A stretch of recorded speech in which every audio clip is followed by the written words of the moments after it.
कमरे में नवजात शिशु की हल्की हल्की सिसकियां और कपूर की भीनी भीनी खुशबू ने एक अजीब सा सुकून घोल रखा था।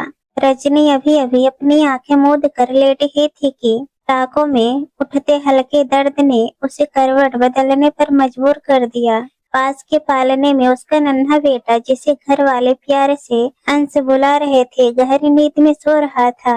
यह रजनी का दूसरा बच्चा था। 3 साल पहले जब उसकी बेटी परी हुई थी, तब भी घर में खुशियां मनाई गई थी, लेकिन इस बार बेटे के जन्म पर, और वह भी नॉर्मल डिलीवरी होने के कारण, उसी दिन अस्पताल से छुट्टी मिल जाने से घर का माहौल कुछ ज्यादा ही उत्साह से भरा हुआ था। रजनी की सास सावित्री जी सुबह से एक पैर पर खड़ी थी। उनकी उम्र 60 के करीब थी, लेकिन फुर्ती ऐसी कि नई उम्र की महिलाएं भी शर्मा जाए। हॉल के पास वाले जिस कमरे में रजनी को आराम करने के लिए ठहराया गया था, उसे सावित्री जी ने खुद अपने हाथों से तैयार किया था। गद्दों की नरमी से लेकर खिड़कियों पर लगे पर्दों तक हर चीज का ध्यान रखा गया था कि जच्चा और बच्चा को किसी भी तरह की हवा या संक्रमण न लगे। शाम ढलते ढलते रिश्तेदारों और पड़ोसियों का तांता लग गया। हर कोई नन्हे मेहमान को देखने और रजनी की खबर लेने आ रहा था। सावित्री जी का एक ही वसूल था, रजनी को पूरा आराम मिलना चाहिए। वे मेहमानों का स्वागत भी करती, रसोई में चाय नाश्ता भी तैयार करवाती और बीच बीच में कमरे में आकर रजनी और बच्चे का डायपर या दूध का हाल भी देख जाती। रजनी लेटे लेटे अपनी सास की इस भाग दौड़ को देख रही थी। उसके मन में एक कृतज्ञता का भाव उमड़ रहा था। उसने सुना था कि सासें अक्सर बहुओं के काम में मीन मेख निकालती हैं, लेकिन सावित्री जी ने तो उसे अपनी हथेली के छाले की तरह संभाल रखा था। हालांकि दुनिया में हर कोई एक जैसा नहीं होता। समाज की कुछ रीतियां और कुछ लोगों की जुबान कड़वाहट घोले बिना नहीं रहती। रजनी का कमरा रसोई और हॉल के बीच में था और दरवाजा हवा आने के लिए हल्का सा खुला रखा गया था। बाहर चल रही बातें अक्सर छनकर उसके कानों तक पहुंच जाती थी। तभी पड़ोस में रहने वाले विमला चाची की तेज आवाज सुनाई दी। विमला चाची मोहल्ले की उन महिलाओं में से थी जिन्हें दूसरों के घर के फैसलों में टांग अड़ाने की पुरानी आदत थी।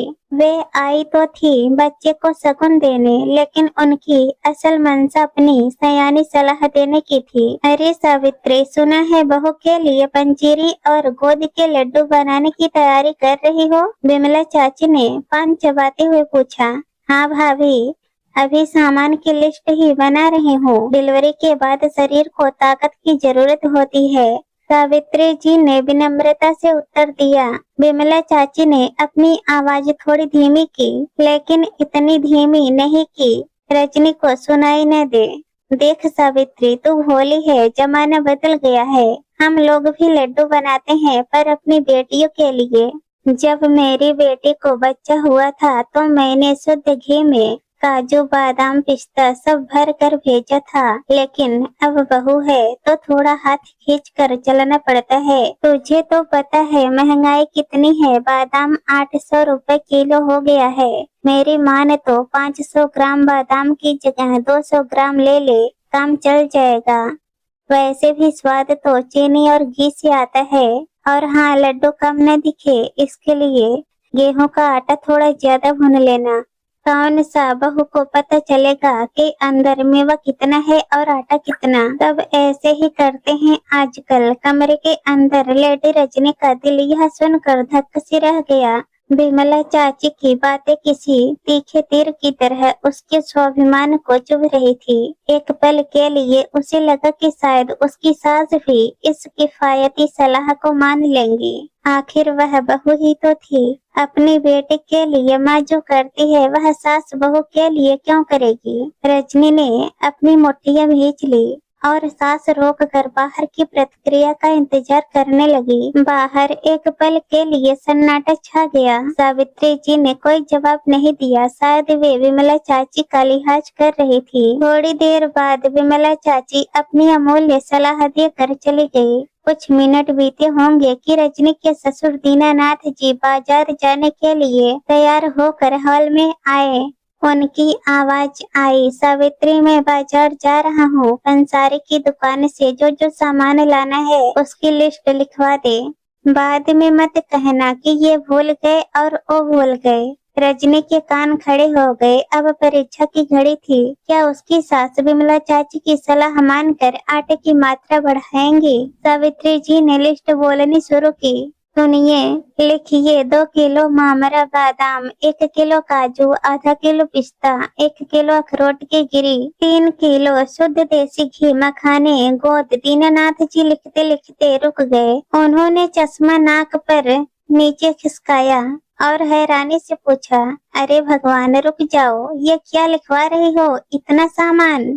पिछली बार जब हमारी बेटी सुमन को बच्चा हुआ था तब तो तुमने इसका आधा सामान भी नहीं मंगवाया था। बादाम भी साधारण वाले थे, ये मामरा बादाम तो बहुत महंगे आते हैं। इस बार क्या तुम भी बहू के साथ बैठकर लड्डू खाने वाली हो? दीनानाथ जी ने मजाक में कहा, लेकिन उनके स्वर में खर्चे को लेकर एक स्वाभाविक चिंता थी। कमरे के अंदर रजनी की धड़कनें तेज हो गई। उसे लगा कि अब शायद कटौती होगी। तभी सावित्री जी की गंभीर और स्नेहपूर्ण आवाज गूंजी, आप भी ना कैसी बातें करते हैं। हाँ, मैंने लिखवाया है ज्यादा सामान और सबसे अच्छी क्वालिटी का। और सुनिए, जब सुमन को डिलीवरी हुई थी तब हमारे घर के हालात क्या थे याद है आपको? तब आप अकेले कमाने वाले थे, बेटा पढ़ाई कर रहा था, हमारी आवक कम थी, परिस्थिति तंग थी।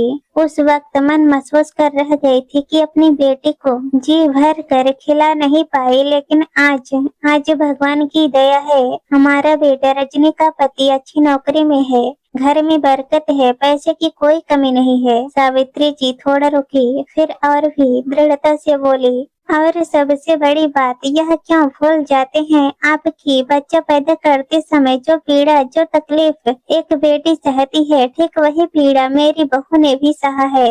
उसने हमारे वंश को आगे बढ़ाया है, हमें पौधा दिया है, पहले पोती दी है। क्या यह मेरी बेटी नहीं है? आज जब हमारे पास साधन है तो मैं कंजूसी क्यों करूं? मैं नहीं चाहती कि मेरी बहू को भविष्य में कमर दर्द हो या कमजोरी आए। मैंने बादाम ज्यादा इसलिए लिखवाए हैं क्योंकि लड्डू तो बनेंगे ही, साथ में मैं रोज सुबह उसे बादाम का शीरा हलवा बनाकर खिलाऊंगी। माँ हूँ मैं उसकी, सौतेली नहीं। दीनानाथ जी एक पल के लिए चुप हो गए, फिर उनकी आवाज में गर्व झलक आया, मान गया सावित्री, तेरी सोच के आगे तो मैं हार गया। तो सही कहती है, बहू और बेटी में फर्क करना तो हमारी छोटी सोच है। मैं अभी जाता हूँ और सबसे बढ़िया सामान लेकर आता हूँ। अंदर कमरे में रजनी की आंखों से आंसुओं की धार बह निकली। ये दुख के नहीं अपितु असीम सुख और सम्मान के आंसू थे।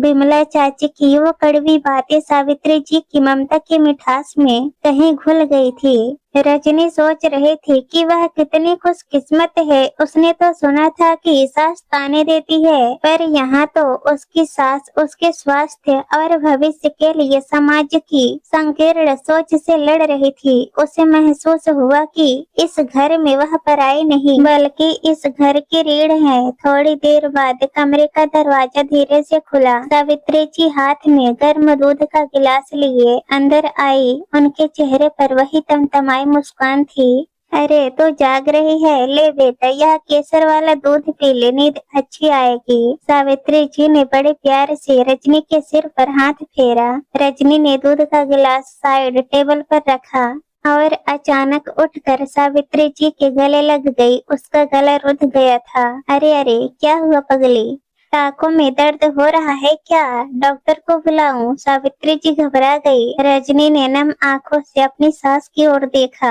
और भर्राई हुई आवाज में बोली, नहीं माँ, दर्द नहीं हो रहा, बस आज दिल भर आया है।